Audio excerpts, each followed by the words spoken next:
She was a lone woman living in big city. But one day, she witnessed the murder of her neighbor. The gangsters tried to come after her, thinking she was a weak, blind woman, unaware she will kill each last one of them. Welcome back to Paramount Recapped. I don't have many subscribers, but your single comment is a ray of hope to motivate me. Hey, when was the last time you got fucked? The film kicks off with Sophia, our blind lead, playing the piano in a concert. Once she wraps up, she heads back to her place, but first, she makes a quick stop at a cafe near her building. While she's there, a news report plays in the background, talking about the brutal Bosnian War that lasted from 1992 to 1995. It mentions that more than 10,000 lives were lost and millions had to leave their homes. The report also brings up Zoran Radic, a former war criminal who now acts like a charitable guy. Turns out he's in hot water again, suspected of running shady businesses like arms deals and trafficking. Sophia heads home and bumps into her neighbor, Veronique, who lives upstairs. She compliments her perfume, showing off her strong sense of smell. Veronique thanks her for performing at her father's event and asks if she was okay doing it.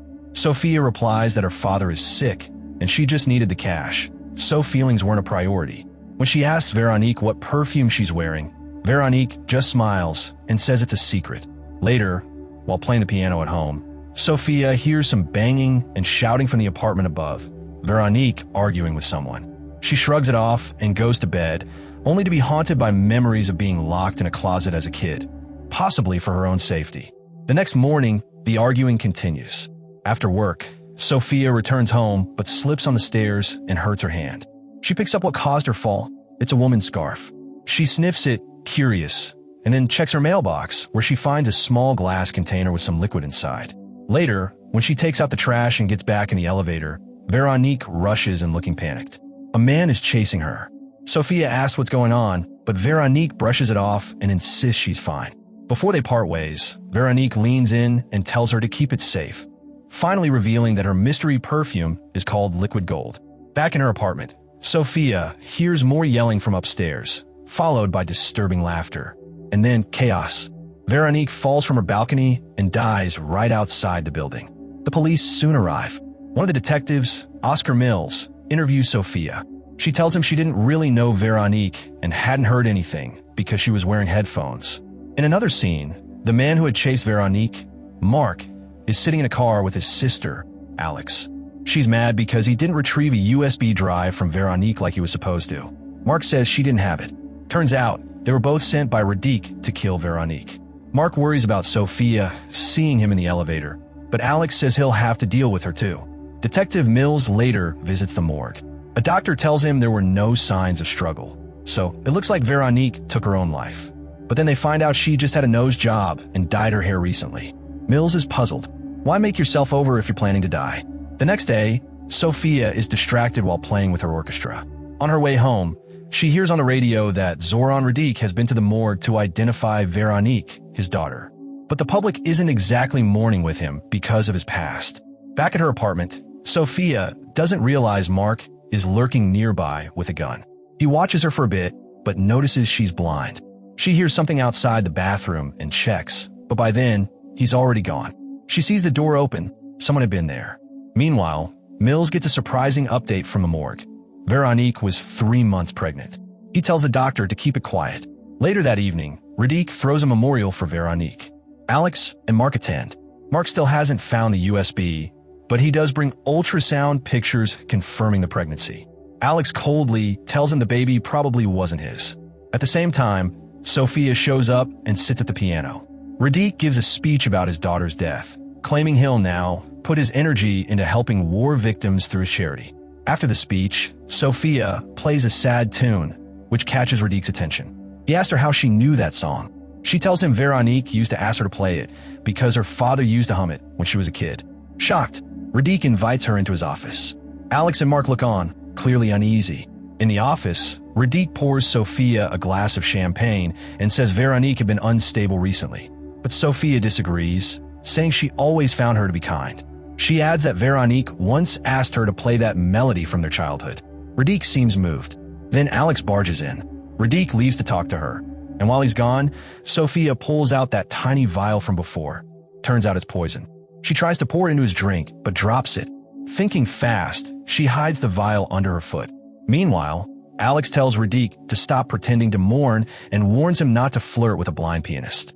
He brushes her off and returns to Sophia, who quickly steps on the vial and breaks it. To cover the sound, she drops her glass. On her way home later that night, Sophia gets the feeling she's being followed. And yep, it's Mark. But before he can approach her, a group of creepy guys surrounds her in a dark alley. Surprisingly, Mark jumps in and defends her, taking the jerks down. After the scuffle, the two of them grab coffee. Mark opens up a bit and tells her he works for his sister, who runs a security firm. Sophia talks about how someone upstairs had just died and how shaken she still feels. She even pulls out the scarf and says she can still smell Veronique on it. Mark asks if she heard what happened the day Veronique died. Sophia lies and says no, she had her headphones on. She then thanks him for stepping back there and gets ready to leave. But before parting ways, she whispers something to a street musician friend, asking him to play a certain tune if Mark ever comes by again. The next day kicks off with Sophia jolting awake from yet another haunting nightmare. This one's not new. It's the same terrifying memory from when she was a kid. Her entire family got wiped out in a brutal attack, their house set on fire. She barely made it out alive, all thanks to some mysterious man who saved her just in time. Trying to shake off the nightmare, she sits at her piano, letting the music calm her nerves. But while her fingers glide over the keys, her mind drifts back to her final meeting with Veronique. It hits her, Veronique had slipped something into her pocket that day. She checks and discovers it's the USB stick everyone's been after, the one Mark has been desperately searching for. Before she can think too much about it, Detective Mills shows up at her door, claiming he heard the piano from upstairs. He acts casual but starts digging, asking if she remembers anything else about the night Veronique died. Sophia plays it cool, telling him she doesn't recall anything new. But then Mills drops a bomb. Veronique was pregnant. That news leaves Sophia completely rattled. Once Mills leaves, Sophia steps out for some air and runs into a man named Neil. Turns out he's not just some random guy. He's the one who took her in after everything went south during the war. He tells her she needs to vanish, like now. He warns that Detective Mills is the kind of guy who never lets go, and he's going to dig up her real identity soon. But Sophia isn't ready to disappear. Not yet. She's got unfinished business. Revenge on Radique. We find out she's a war survivor. The Bosnian War stole everything from her family, her home, her identity, and it was Radique pulling the strings. Neil had rescued her and given her a new life, and ever since then, he's been like a father to her. Sophia hands him a USB and tells him it's crucial. Radique killed his own daughter for it. She suggests trying the password, Liquid Gold. Meanwhile, Mark is lurking in the shadows, keeping tabs on everything. As she's heading home later that day, a van screeches to a halt beside her and a group of thugs grab her. Inside, they rough her up, demanding the USB. Sophia keeps insisting she doesn't have it, but they're not buying it. Things look bad until the doors burst open. It's Mark, and he doesn't hold back. He beats the crap out of the thugs and pulls Sophia out of there. Once they're safe, Mark begs her to hand over the USB so he can help her, but she keeps denying she has it. Mark isn't fooled. He saw her earlier talking to Neil in Bosnian. He straight up asks if this is about revenge on Radique. Sophia denies it again. Before they can dig deeper, one of the thugs comes back for a second round, but Mark ends it quick with a knife. He walks away as the cops arrive to help the blind woman. Later, Sophia is lying in a hospital bed when Neil visits. He tells her the hard truth. He doesn't have much time left. Then he gives her the USB back, confirming the password worked. The drive has everything needed to bring Radique down. Veronique was secretly working against her own father, sharing sensitive data with the Russians. But she wasn't doing it alone. There were two code names involved, Srebro and Zlato. Zlato, meaning gold in Bosnian, was Veronique. Now, they just need to find Srebro, which means silver. Once Neil leaves, Sophia sneaks out of the hospital and heads home. But when she walks in, something's off.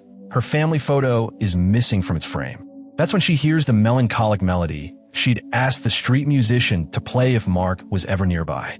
As if on cue, the musician gives Mark Veronique's shawl and tells him Sophia wants to see him. Mark soon finds himself at Veronique's place, where Sophia starts opening up about her childhood. She talks about her sister, how their dad would blindfold her so she could play piano just like Sophia, letting both feel the same pain and challenge. In the middle of this emotional trip down memory lane, Sophia blindfolds Mark, and things get intimate. Afterward, she comes clean about being from Bosnia. Her family and Radic had lived in the same village, back before the war tore everything apart. One day, the Serbian military showed up, led by Radic, and murdered her entire family. She was the only one who made it out alive. Suddenly, she switches topics and confronts Mark. She heard noises upstairs the night Veronique died. Who sent him? Mark admits it was his sister who wanted Veronique silenced, but he swears he didn't kill her. He was trying to convince her to run, but she panicked and jumped. Sophia insists on meeting his sister, Alex, alone. The next day, the two women meet at an art gallery. Sophia hands over the USB, and Alex returns the missing photo. It's pretty obvious they've both made copies. Sophia drops a major reveal. She knows Alex was Veronique's ally in a betrayal. And guess what? Alex's full name is Alexander Gordon, AG, the same initials as the symbol for silver, Srebro. Alex is stunned. Sophia's demand is clear. She wants a private moment with Radic at Veronique's funeral. But Alex has other plans. She runs to Radic and shows him the photo, outing Sophia's real identity. After the funeral, Radic pulls Sophia aside and takes her for a drive. He tells her people want him dead, but history can't be rewritten. That's when Sophia goes for her knife, but he stops her. Then he drops something horrifying. Years ago, back in their village, he assaulted her mother, who never told anyone. She gave birth to a child, his child. That child was Sophia. The news hits her like a truck. He's her biological father. And it gets worse. He came back during the war, assaulted her mother again, and then killed her. As she tries to process the disgusting truth, he lunges at her, trying to finish what he started. Sophia, in desperation, blurts out that someone close to him is betraying him, someone named Srebro. She throws open the car door and escapes into a protesting crowd. Shaken, she calls Neil, only to find out he passed away the night before. The person on the line tells her Neil already set everything up to help her disappear for good. Meanwhile, Alex meets with Radic, who tells her he's going to get rid of Sophia that night. He slides some documents over for her to sign. When he sees her signature, just AG, he smirks. AG, Srebro, he knows. Panicking, Alex finds Mark and tells him Radic's figured everything out and will kill her. Mark tells her to get to the airport and vanish. He says he's going to help Sophia instead. Alex begs him not to leave her, reminding him they're family. But Mark is done. He blames her for his unborn child's death. He leaves, and Alex takes off for the airport. But as that's happening, Radic arrives at Sophia's apartment. He finds it amusing that both his daughters lived in the same building and plotted to kill him. He attacks Sophia, overpowering her despite her efforts. Outside, Mark shows up and fights off two of Radic's guards. After an intense brawl, he takes them down and rushes inside. Radic is on the verge of choking Sophia to death when she grabs a glass to defend herself. But Mark steps in just in time and throws Radic off the balcony. The old man falls and gets impaled on a metal gate. After it's all over, Sophia's furious. She wanted to be the one to kill Radic. Mark tells her she would have regretted it forever. Then she notices he's bleeding badly from a stab wound. As she rushes to help, she accidentally lets something slip. She's not actually blind. In a flashback, we find out the truth. Her sister was the one who couldn't see, but she died during the massacre. Ever since then, Sophia pretended to be her blind sister to hide in plain sight. Mark decides to take the fall for Radic's death since he's already a fugitive. He tells Sophia not to leave, but she gently covers his eyes with Veronique's shawl and slips away. Moments later, the police arrive and Detective Mills spots Sophia walking down the street, but he does nothing to stop her. Thanks for hanging out. If you're new around here, don't forget to hit that subscribe button for more action-packed movie recaps. Catch you next one.